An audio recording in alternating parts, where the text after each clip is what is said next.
అక్కడ ఉన్నప్పుడు కూడా అట్లా చేసింటారు. ఫలానా ఆయన తీసుకొచ్చారు, ఇట్లా చేశారు, ఉక్కిరి బిక్కిరి, ఇన్ని ప్రశ్నలు. అంటే ఇది దయచేసి బాధ్యత గల మీడియా సంస్థలతో నా ప్రార్థన. 2 ఏళ్ళు అయిపోయింది, ఈ కాలక్షేపం జరగాల్సినంత జరిగింది, ప్రజలకు కూడా మీరు అందించాల్సినంత వినోదం అందించినారు. కానీ ఇకనైనా దయచేసి 1-2 సార్లు, ఎందుకంటే మాకు కూడా కుటుంబాలు ఉన్నాయి, మాకు కూడా అభిమానులు ఉన్నారు, మాకు కూడా కార్యకర్తలు ఉన్నారు, మాకు కూడా నియోజకవర్గాలు ఉన్నాయి, మాకు ఓట్లేసిన ప్రజలు ఉన్నారు, వాళ్ళు బాధపడతారు. ఇష్టం వచ్చినట్టు మీరు ఇట్లా వండి వార్చవద్దని చెప్పి నెంబర్ 1. ఇక రెండవది, వారిని నేను సూటిగా అడిగాను, సిట్ వాళ్ళని, మీరు ఫోన్ ట్యాపింగ్ మీద ఏదో విచారణ చేస్తున్నారు కదా, దయచేసి మీరు చెప్పండి, ఈరోజు రాష్ట్రంలో మా ప్రతిపక్ష పార్టీ నాయకులు, మా ఎమ్మెల్యేలవి, మా నాయకుల ఫోన్లు ట్యాప్ కావడం లేదా చెప్పండి మీరు అని అడిగిన.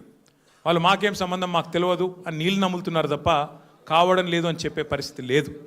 రెండవది నేను అడిగాను, ఒక మంత్రి గారు స్వయంగా నా ఫోన్ ట్యాప్ అవుతుంది, నేను మీతో మాట్లాడలేను అని జర్నలిస్టులకు చెప్పుకునే దుస్థితి ఈరోజు ఈ రాష్ట్రంలో ఉన్నదా లేదా మీరు చెప్పండి అని అడిగిన. దానికి కూడా సమాధానం చెప్పరు. అది కాదు ఇది కాదని తప్పించుకునే ప్రయత్నం తప్ప వారు మాత్రం సూటిగా సమాధానం చెప్పలేదు.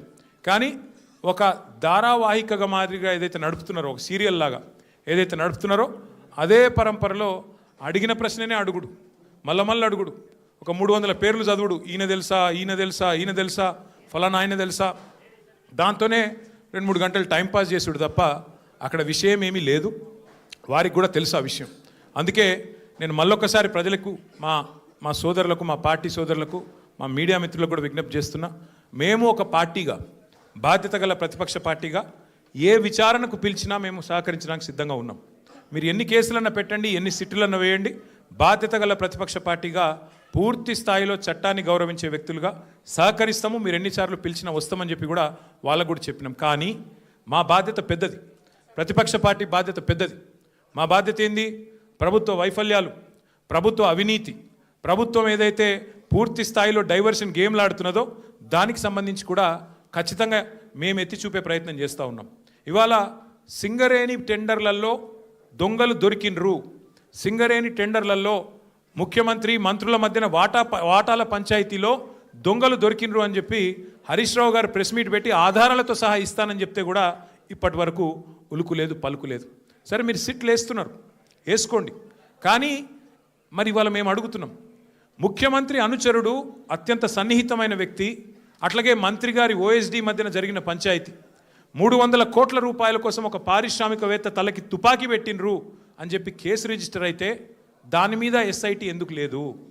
స్వయంగా రెవెన్యూ మంత్రి కొడుకు ఇలా భూ కబ్జాలు చేస్తూ గూండాలను తీసుకొని స్వైర విహారం చేస్తుంటే దాని మీద సిట్ ఎందుకు ఉండదు? అట్లాగే ప్రభుత్వ సొమ్మును, ప్రజల సొమ్మును ఇవాళ ఈ ప్రభుత్వం కొల్లగొడుతున్నది, కాంగ్రెస్ పార్టీ నాయకులు కొల్లగొడుతున్నారు, ముఖ్యమంత్రి బావమరిదే కింగు పిన్ను అని ఆధారాలతో సహా చూపెడితే దాని మీద ఎస్ఐటి ఎందుకు ఉండదు?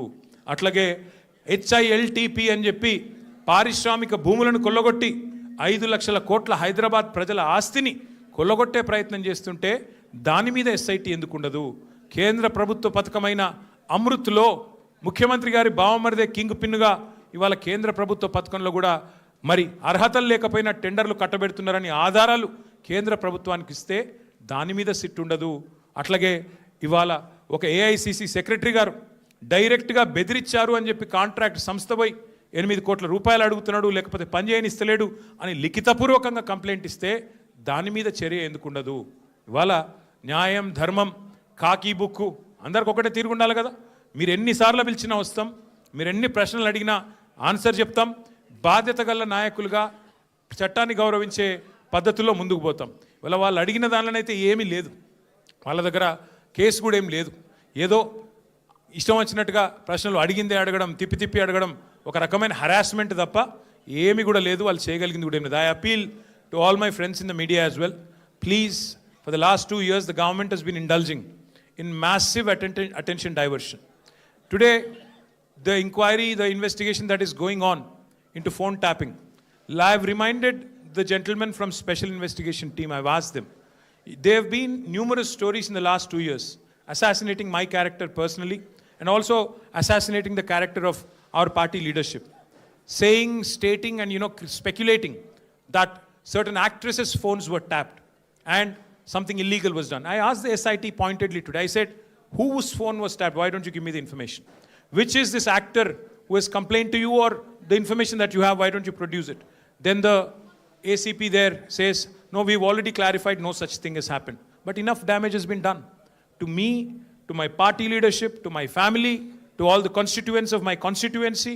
So I appeal to the media, please treat everything that the government throws at you, every leak that is given to you, with a pinch of salt.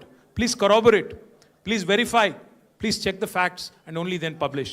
I also appeal to the media. For the last 2 years, this government's incompetence, their failures, their corruption is being exposed by BRS leadership day in, day out.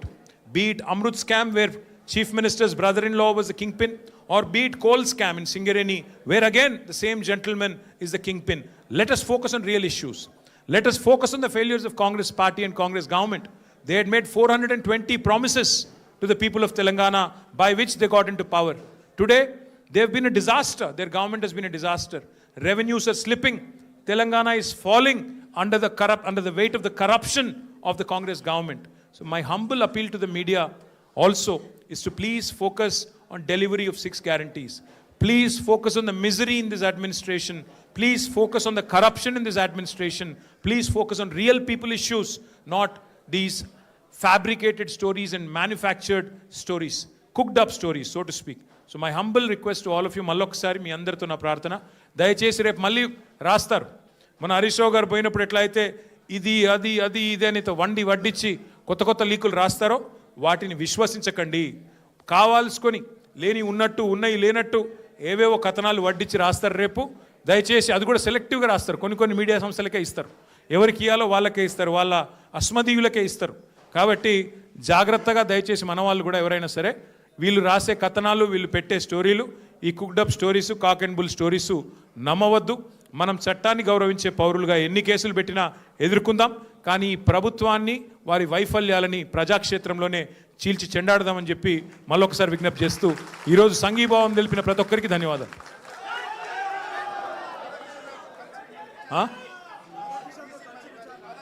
Ego media కథనాల్లో ఎన్ని వాస్తవాలు ఉంటాయంటే ఇగో classic example.